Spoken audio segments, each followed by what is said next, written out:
Morning guys, May the 10th 2022 Bulletin, risk off at the big picture and at the 24-hour change. If it's the same tomorrow, we'll have red sell cells on our risk calculation. So we'll have red here and red here, and we'll have red on the VIX as well because we're above the yearly pivot. So it's going to be quite risk off, I think, by tomorrow. So we'll have to see what happens today. VIX is really high. The dollar took a bit of a breather overnight. In fact, on the hourly, it's the second weakest. So there's the dollar there. But you have to remember on the big time frames, it's really, really strong. But it just like took a breather, took a back step a little bit, and it could be a bit of profit taking as well, maybe. And it's worth noting about the 30-year yield because that came off its high. It was 3.26, and it's 3.16. So it actually come off its highs. So that might be. It might be like a slightly risk-on indication. There's less fear and worry at the 30-year yield. But I think the flush is still needed on S&P because we breached 4,000, but yet it didn't flush them out. So on the daily bubbles, Swiss and Euro confirming buy, and Kiwi is the only currency confirming sell. So there's the, get the colours to match. But the fact that there's lots of mix tells us uncertainty. So yeah, that's pretty self-explanatory, really. And so that's that. There's the US 500. We dipped quite aggressively below 4,000, and they did admittedly get stopped out, but they didn't. It wasn't like a proper flush out because they're going long. They're buying this dip. See, and so yeah, I guess we'll have to wait and see, really. What I think is going to have to happen is that we'll have to break 4,000, and then they'll have to invent some really scary news event, and then that will really cause the fear. And then they'll exit. They need to exit really badly. Yeah, so that's that. Circle was the buy up, so they shorted it, against the 21 moving average. So then there's the buy, but Hexagon could be sell because if they go long, then it's going to fall. So it's dead simple. And if you're wondering why intraday moves occur, I think it's to do with sentiment. And you look at fundamentals for long term, but for short term moves, it's sentiment based because it's liquidity probes and grabs and then reversals. Gold is buy. In fact, we just got it on our signals actually, but be careful, obviously. And there's the buy there, and there's the crowd being long on indices. On every single index, they're long, so that's quite bearish. And then they're short these dollar pairs as well, and they're short EJ, and they're really long pound USD.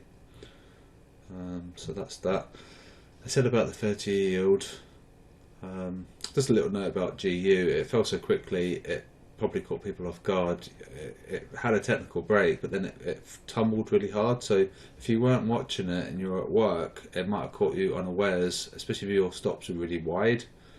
And then it could have been quite painful. So be careful when things are in a range and then we get a break of that range. And I think GU definitely did, and pound CAD did as well.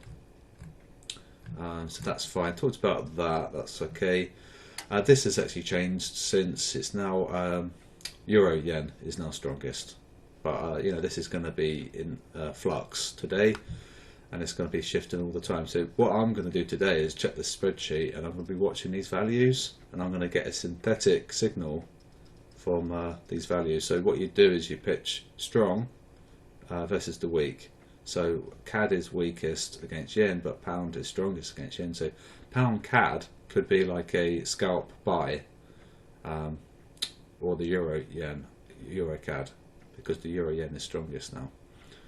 So hopefully that makes sense. See, there's the euro yen. It's come across furthest away from daily pivot, and CAD yen is come furthest away from daily pivot. So there's like a deviation, a divergence of the two, using yen as the common denominator. So Euro CAD could be a buy. So that's what I'm looking at today, but no trade at the moment. I need to do this bulletin first. So that's that logic. Okay, so this is what that logic is. It's constantly fluctuating, and you can get a signal from this. It's just got a massive potential. Yes, talk about that. What's great is that AJ, CJ, and NJ, all correlating extremely well with the US 500. So if you want to get clues about risk, just look at those currency pairs. And it's interesting that UJ is also behaving like its peers. It was doing the opposite last week. EJ and actually that's interesting, because what happens here with these EJ and pound yen, they're going against the grain. And look at the bubbles. Right, they're buy. So this is why we're seeing a divergence technically away from yen. Okay, so we might be seeing some interesting development with the euro and the pound. That's fine. That's fine. That's obvious. You know, that yeah. If AJ looks like a short, S&P is going to be a short because of the really strong correlation. It's 95% probability. There's a little glimpse at risk appetite. China and Hong Kong are down. The rest of the world up. It's important to see the risk appetite, as the signals have USD and yen exposure. They're safe havens, so this is why we look at risk appetite. And there's my theory, I could be wrong, is that the dollar gravitates this way and the yen's going to come down here. So look at UJ.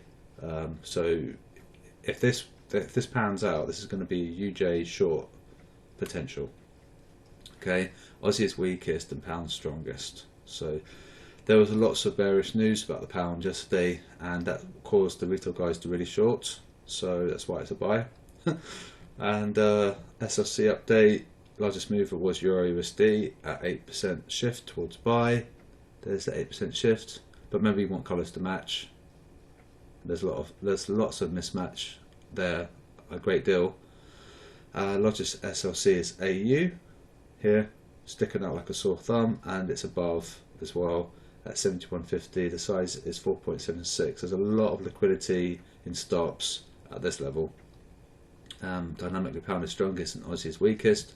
Remember, it rallied 191 pips yesterday. See yesterday's video.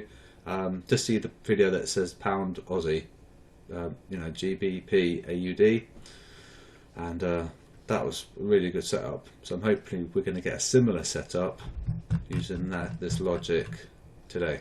Alright, so I'm going to be keeping an eye on this, and I recommend that you do too as well. It's on the signals tab. So there's the change. So pound CAD could be a good buy. So it's fluctuating between euro and pound, which one's stronger. So the euro pound is going to be interesting as well. So that's that, and signals were good. We've got 92 pips, and these two were trade recommendations. Like, one's just manually things that I spotted, and Euro USD and Aussie USD were generated by the algorithm. So 92 pips, pretty good. Let's see how we go today. We're not out of the woods in terms of risk, and we can certainly see yen strengthen. So watch that yen bubble, and I believe it might come down. If it does, it's going to strengthen. Okay, so look for AJ short or NJ short, because these look like they're going to gravitate up. This might gravitate down. If it does, it's going to be quite a good setup. So won't make it a long one, and I'll be back tomorrow. Just trade safely, and we've got a CPI tomorrow, so maybe try and be flat if you can. What I'm doing currently is I'm just closing my positions on an intraday basis. I'm not holding overnight, and it's quite nice because I get my evenings off. So that's something I could recommend that you do if you wanted to, and then you can be fresh for the day ahead. So I'm going to keep an eye on this, see if we can spot anything, and then see how we go. And have a good day.